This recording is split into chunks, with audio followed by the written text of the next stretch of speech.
Alrighty, guys, welcome back. Earlier, we were covering the NFL draft, and now we're going to be continuing talking about the NFL draft. But before we do that, I just wanted to remind you guys to like and follow the show. We get a number of questions from viewers that come in during the show, so to ensure that your question gets read on the air, I ask that you use the tips and donation link with your question.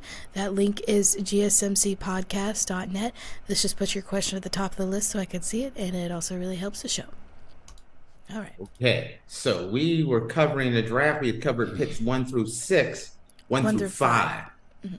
I'm going to go to number 6, and then we're going to go to number 8. So we'll go to number 6 Okay. next. So the New York Giants had the sixth pick, and they drafted Malik Neighbors, who is a wide receiver from LSU. Okay, Malik Neighbors. Some people think he may be the best draft. I still have Marvin Harrison Jr. as the best wide receiver in this draft. I just don't understand what the Giants are doing. The Giants desperately need a quarterback. Daniel Jones, coming off of a horrible year, only having one decent year since they've drafted him, but they still keep doubling down on him, doubling down on him, doubling down. And it makes no sense, especially when you had a number of quarterbacks still here. You had JJ McCarthy, you had Michael Penix Jr. there. There were Bo Nix was available. How do you not go quarterback here? Absolutely made no sense to me.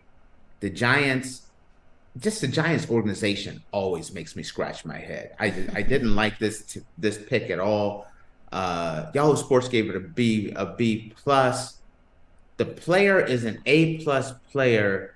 The decision is a C- decision, in my opinion. Maybe they Okay. got something up their sleeve. You know, I don't know. No, they just keep it. They just gave uh, Daniel Jones a big contract last year. He still has not performed very well. I don't understand why are they sticking with him. That's a big question of them all. All right, the pick number. We're going to skip to Number pick eight. number 8. Okay, so the Atlanta Falcons had the number 8 pick, and they drafted Michael Penix Jr., who is a quarterback from Washington. Okay, this is the one that shocked a lot of people. I mean, a lot of people were shocked by this one. Matter of fact, show you how shocked. Yahoo gave it a flat out F as a grade. Like it was a complete failure. And I disagree with them 100%. I think the Atlanta Falcons is loaded everywhere. They just went out and signed Kirk Cousins. By going to get Michael Penix Jr., who I think is an incredibly great quarterback, they have their presence taken care of with Kirk Cousins for 2 years. You got a 2-year contract. So, Michael Penix Jr. does not have to start right away. And then you move Michael Penix Jr. in right after the Kirk Cousin years. I know a lot of people are not happy with Michael Penix Jr. because he's a 6-year college starter. But this guy has a lot of experience. He's incredibly poised. Every game you put him in, I watched them in those Oregon games, and I thought Oregon was clearly the better team. Both games, I thought Oregon was the better team. But I thought the better quarterback was Michael Penix Jr. He handles pressure incredibly well, incredibly athletic, big arm. The biggest problem, his two biggest things that people complain about is he's a 6-year starter. So they look at him as old. He's not old. He's still mid-20s. And then he's had some injury concerns as a young player. He has had a number of injury concerns, and they're worried about his durability and availability. That comes with as the body matures and age. I think some players that have injury issues when they're younger tend to grow out of that as the body gets older and strengthens. So I thought I thought it was a good decision. Let's move to pick number 9. Alrighty, pick number 9, the Chicago Bears had, and they drafted Rome Adunzi, Adunzi, Hmm. okay, who is a wide receiver from Washington. I've watched a lot of Washington games, so he's a solid wide receiver. One of the top 3 wide receivers in the board, all of them coming up. But why this was such a just home run hit? You just drafted Caleb Williams, and I know a lot of people are like, get him an edge rusher, get an edge rusher on defense. Absolutely not. Go out. You just spent the number 1 pick in the draft for your quarterback of the future.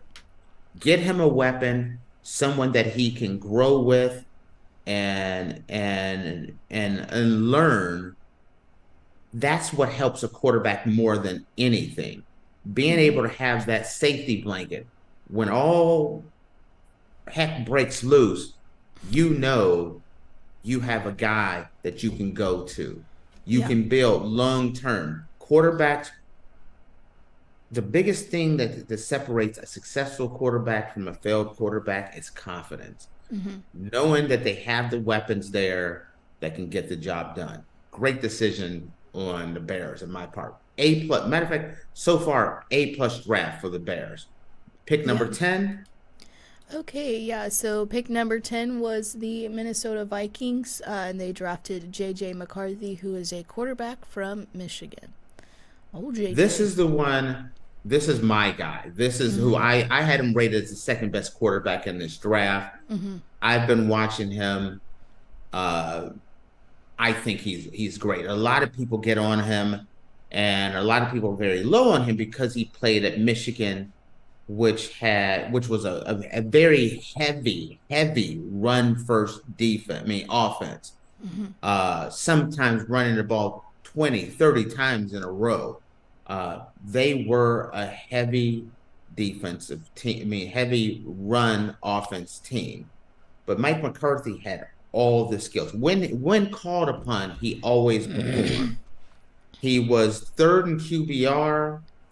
He was You mean number J.J.? JJ McCarthy was. What did I Yeah, say? you said Mike Oh, McCarthy. wow. That's yeah. No, Mike McCarthy was not third. No, he was not. JJ McCarthy. Wow. What a little slip up on that one. Very different people there. JJ McCarthy is just a solid guy. When he's called upon, he has all the intangibles. Third in QBR, number 1 in QBR for third and 7. Uh, Under pressure, he's one of the top quarterbacks in college football. High passing percentage, uh, strong performance in key situations, huge numbers on being a leader. Concerns.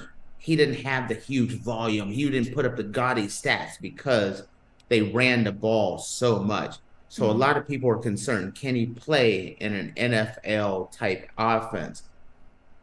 There's not a better organization in the NFL to go to than the Minnesota Vikings. It's a great place him to get to land. They'll take their time. They'll develop him. I think it's a perfect fit. I gave that one an A plus as well. Let's skip to Denver Broncos. That's Okay. number 12. Yeah, so the Denver Broncos were number 12 in the round 1, and they drafted Bo Nix, who is a quarterback from Oregon. Okay, I like Bo Nix. Yahoo gave this grade an F as well. These are only 2 Fs they gave. Y'all Um, salty. I, Salty. Bo Nix looked. I thought Bo Nix. Show me a game where Bo Nix looked bad. I think they could have traded back maybe and still got Bo Nix. I think they went a little early with him. Bo Nix across the board improved his completion percentage, his deep ball proficiency. Um, has concerns about arm strength. Uh, those are kind of the concerns. Also, some people have concerns. Can he adjust to an NFL type system? I think Denver, everyone knew Denver wanted to get their quarterback. And if you're going to get your quarterback and you look at who's already come off the board, are Hmm. you not going to say, you know what? No, we're not going to trade back. We're going to get our guy right now because we don't want someone else to slide ahead of us and take him. So I didn't have a problem with that. I don't give it an F. I give it like a C plus grade. I don't give it an F. And then let's move to number 13, one of Faith's favorites. Don't call, don't text. I Mm. need, I think every Georgia fan needs a time period to mourn. So the Las Vegas Raiders drafted Brock Bowers, who is a tight end from Georgia. My my man Brock Bowers, he's gone forever. I don't know what we'll do. Listen, Brock Bowers was the best tight end in college football, Yeah. and I don't think it was close. I think he'll have a huge impact on the NFL. The question I have is, should the Raiders have taken him? Because my answer is no. I don't think they should have. I felt like they should have skipped him altogether. They needed a quarterback. And I felt like they should have traded up to get a quarterback. If they're going to stay in this place, they desperately need offensive line. They need defense. They need a quarterback. If you don't have an offensive line and you don't have a quarterback and you don't have much of a defense, a tight end's not helping you. That tight end is that finishing piece that's going to get you over the top. I didn't like this move at all. I don't think it's a good fit for what they needed.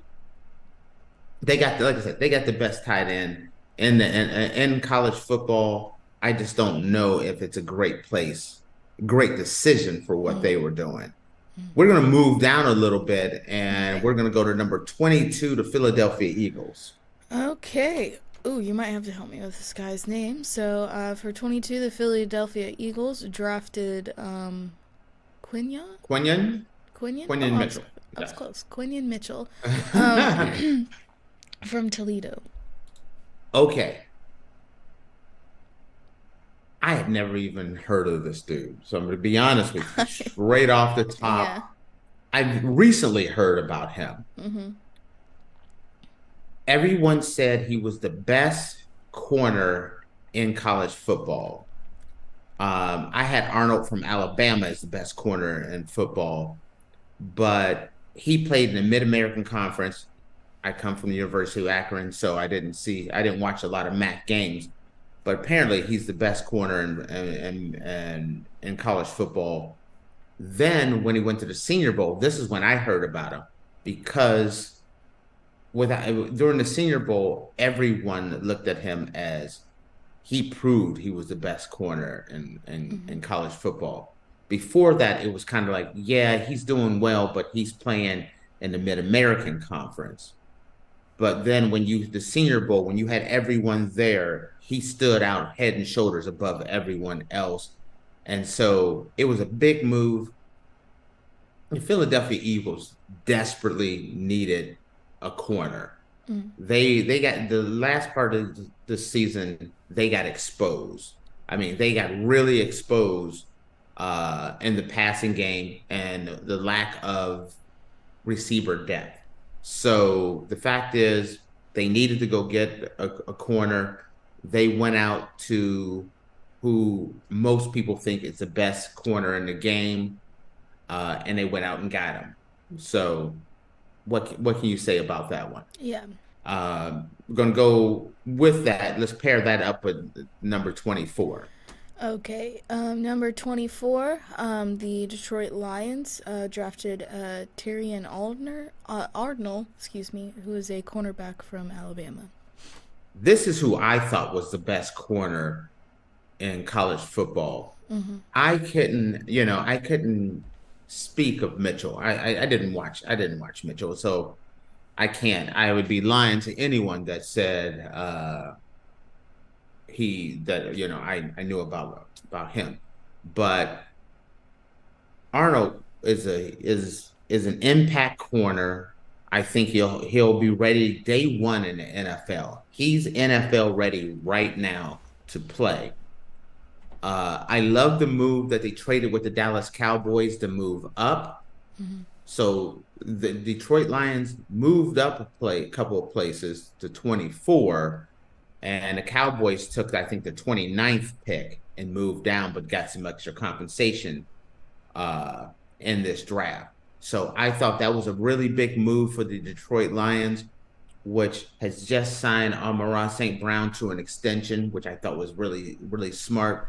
I look at Amon-Ra as Amon-Ra St. Brown as a future best receiver in the NFL. He may not be the best receiver in the NFL right now, but he is on that path to becoming the best wide receiver in the game. He has that kind of potential. And shoring up Detroit's defense, it's just putting them one step closer to that contention.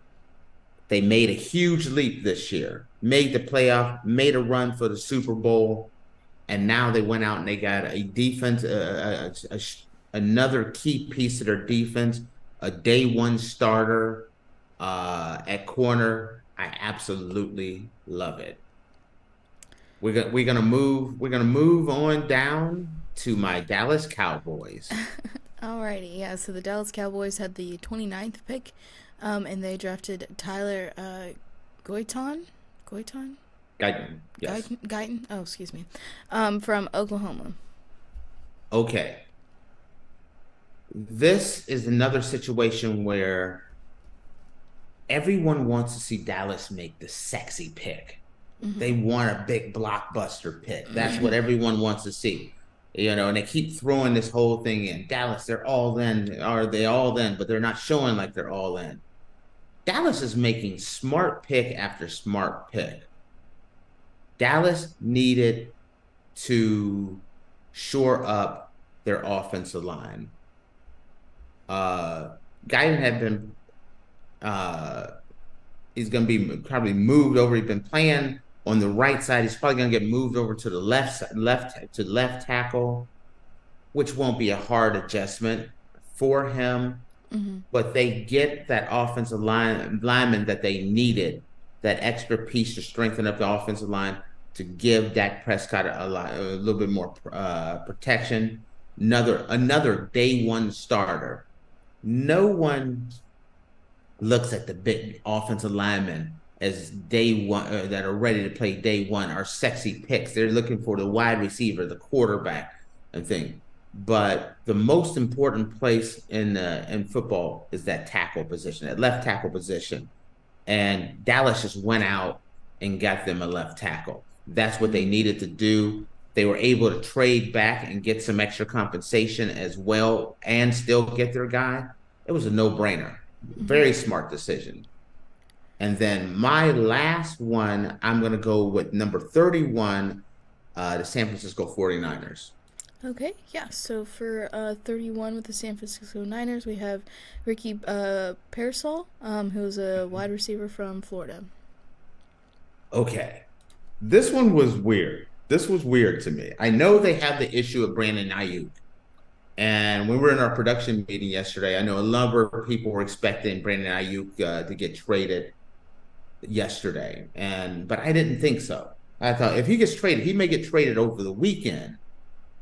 But I didn't think it was going to be day one.